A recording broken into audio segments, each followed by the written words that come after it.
Hello friends, जय Shri Mahakal. Welcome back जो blog. आप सभी का स्वागत है जो की दुनिया में। आज हम मिलते हैं फिर एक नए ब्लॉग के साथ, नई वीडियो के साथ। मेरी मॉर्निंग की शुरुआत होती है कुछ अलग तरीके से, और मैं पूजा पाठ करके सीधा पहुंच गई थी किट्टू के घर पे। और मैं और प्रथम दोनों ही पहुंच गए थे क्योंकि हमें पता चला कि आज किट्टू आ रही है। और देखो बाबा कैसे आराम से लेट के फ़ोन देखे थे क्योंकि बाबा के पैर में फ्रैक्चर आ गया, इसलिए किट्टू आज अपने पापा को देखने के लिए आ रही है। और मैं और प्रथम वही थे तो चाची की हेल्प कराने लग गए। तो चाची ने बोला आज प्रथम सब्जी बना दो, तो प्रथम बना रहा था भाई मिक्स वेज की सब्जी। और हम दोनों किट्टू का वहीं पर वेट कर रहे थे, लेकिन किट्टू नहीं आई। जो टाइमिंग दी थी भाई तब तक तो नहीं आ पाई। तो फिर मैं घर आ गई क्योंकि घर आके मुझे अपना काम भी करना था। और घर आके फिर मैं बैठ गई थी सीधा अपने काम पे। इधर पापा का शुगर बीपी चेक हो रहा था, मैंने कहा जल्दी जल्दी से काम कर लेती हूँ, फिर दिन भर बैठ के किट्टू से आराम से बात करूँगी, थोड़ी देर बैठूंगी उसके पास। और फिर किट्टू आ गई थी और मैं और किट्टू बहुत टाइम के बाद आज मिल रहे थे, और हम दोनों बहुत खुश हो रहे थे। और जीजू तो भाई बार बार कृष्णु को पकड़ रहे थे, भाई वो इधर उधर भाग रहा था, पूरा सामान फैला था। किट्टू आपसे हाय हेलो कर रही है फ्रेंड्स। और उसके बाद भाई जब मैं आई तभी लोग खाना पीना खा चुके थे और जाने की तैयारी में थे। मैंने कहा यार तू तो पूरा दिन रुकने वाली थी, तो बोली नहीं यार मैं फिरोजाबाद जा रही हूँ, शादी है किसी की, तो इस वजह से मतलब सोचा पापा को भी देख लूंगी और शादी में भी जाना है उधर। और दीदी बार बार कृष्ण को शूज़ पहनाती हूँ, भाई बार बार इधर उधर भाग रहा था। दीदी भी परेशान हो गई, मैंने कहा ये तो बहुत ज़्यादा शैतान हो गया। किट्टू बोली तो बहुत ज़्यादा शैतान हो गया है यार, इधर उधर भागता रहता है। और देखो शूज़ नहीं पहन रहा था, बार बार वो पकड़ रही थी, बार बार पहन रहा था। और पता नहीं इसको आज क्या हो गया था, बाबा को इतना ज़्यादा प्यार कर रहा था, अपने नानू को इतना प्यार कर रहा था, बहुत ज़्यादा प्यार कर रहा था। और वैसे तो बाबा के पास कभी आता ही नहीं था, बिल्कुल भी नहीं आता था, रोता था उनको देख के, पता नहीं क्यों आज इतना प्यार कर रहा था। और फिर भाई वो लोग जाने लगे थे, और चाची ने जीजू के तिलक वगैरह की, आरती वगैरह की, और फिर उनको विदा दे रही थी चाची।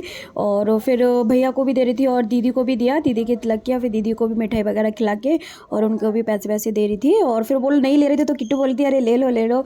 और फिर भैया को भी दिया। और हम फिर किट्टू मुझसे बोली मेरे घर आ रहा, मैंने कहा हाँ बिल्कुल आऊँगी। फिर मैं बाहर आके बैठ गई थी, देखो ताई दर्शकों को कैसे परेशान करी थी। एक कंगन दे दो एक कंगन अम्मा को। अम्मा क्या कह रही हैं? बाबू की है। बाबू की है। और फिर मैं दर्शु को छोड़ने के लिए उसके घर पर गई।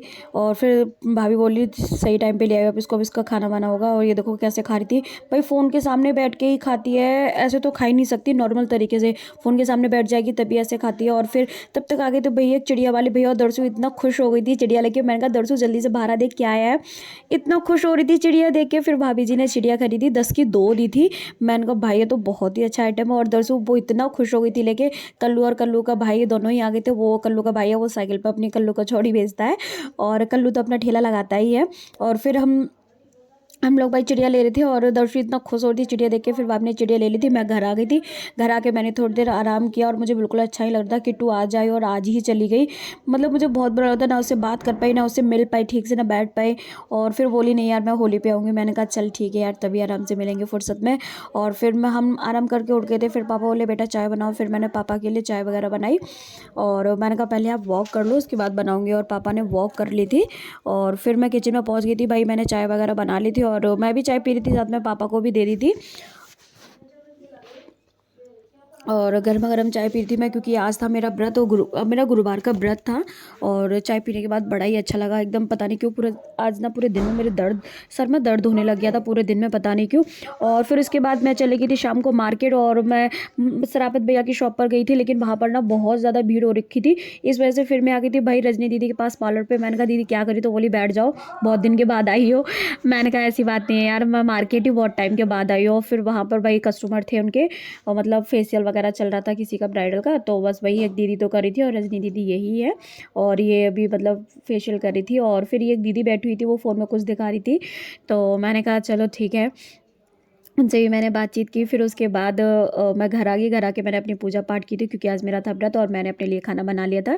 मैंने चाय पराठा खाया, और सबसे पहले मैं गाय को देती हूँ, उसके बाद मैं खाती हूँ। और फिर पापा इधर देख रहे थे आराम से लेट के कथा, क्योंकि शाम के 7 बज रहे थे, और पापा अपनी कथा देख रहे थे। फिर भाई मॉर्निंग में तो जब मैं गई थी शाम को, तो बहुत ज़्यादा भीड़ हो रखी थी। फिर मैं शाम को गई भैया के पास 7 बजे के बाद, तब भी भाई भीड़ थी, लेकिन इतनी भीड़ नहीं थी। हाँ खड़े होने की तो जगह थी। फिर मैंने अपना सामान ले लिया था, मैं भी अपना कुछ डेली बेसिकली वही सब सामान लेने के लिए गई थी, अपना वो लिया। और फिर भैया बोल रहे कि सुबह आई थी, मैंने कहा हाँ सुबह मैं आई थी, लेकिन आपकी शॉप पर बहुत भीड़ थी, इस वजह से वो भैया फिर भी अपना सामान सेट कर रहे थे।